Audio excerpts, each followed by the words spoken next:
देखिए, यहाँ पे जो भी विजिटर्स आते हैं वो ड्रिल को जब चेक करते हैं तो उसका सबसे पहला क्वेश्चन ये होता है कि आप इसमें हमें 38 mm का ड्रिलिंग एक साथ डायरेक्ट ड्रिलिंग सीधा 38 mm का ड्रिल लगा के दिखाइए।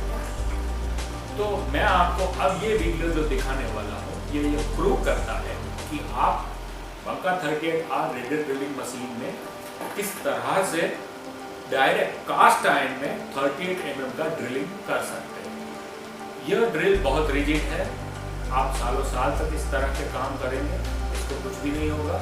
लेकिन अगर आप स्टील में ड्रिलिंग कर रहे हैं तो ध्यान रखिए 32 से बड़ा ड्रिलिंग ना। और दूसरा, अगर आपकी रिक्वायरमेंट हमेशा के लिए 40 mm या उससे ज़्यादा तो आप थोड़ा बड़ा ड्रिल लीजिए।